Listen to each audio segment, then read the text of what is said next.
This is Layla. Layla is our special needs granddaughter. She's a miracle baby. I was actually having coffee with a friend, and my daughter-in-law was due to have the baby, Layla, and we got a call that she had fallen and couldn't get up. Peter called back and he said, "I'm with Shanna." And I said, "Oh, okay, what happened? Did she break something? Did something?" And he said, "She's not here anymore. She had a massive heart attack in the ambulance." By the time the ambulance got to the hospital, she had passed. The grief and the sorrow upon sorrow that my son was dealing with when we got to the hospital. Picking up your granddaughter as she's skipping out of the school, and then to have to tell her that news was it's just really, really difficult. Layla was without oxygen for a long time because they lived quite far out. They were telling us, "We don't expect her to live. They're going to airlift her to Phoenix." She kept getting information of the fact that Layla was not doing well and may not make it. We had just buried Shanna, and we had 3 babies that had lost their mama. She was twitching and seizing, and her limbs were very deformed, and they told us to plan for 2 funerals. My granddaughter's standing there, and she's holding her hand and she's kissing her face. And she just says, "Waggy, isn't God so good?" In that moment, I "What do you mean?" And she said, "He took Mama, but he left us Layla."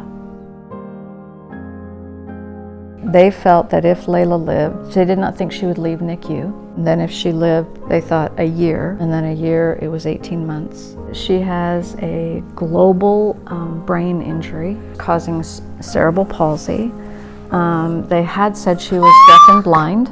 Her pupils were blown at birth, but for whatever reason, she can see and she hears. She does have dystonia, which we thought were seizures. Now she's developing seizures. She has curvature of the spine. She does not suck or swallow. We have lost her almost a couple of times. She can get sick really easy. We don't put her in any situation that would make her get sick.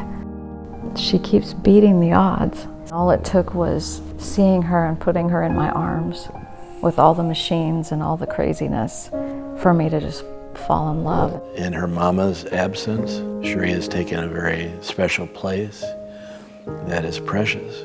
I see a miracle of God. Yeah. I see her mama. She looks so much like her mama.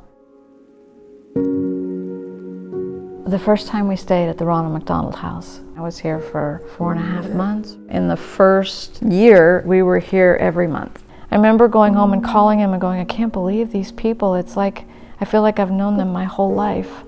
It is a blissful place to be when everything all day long is so hard.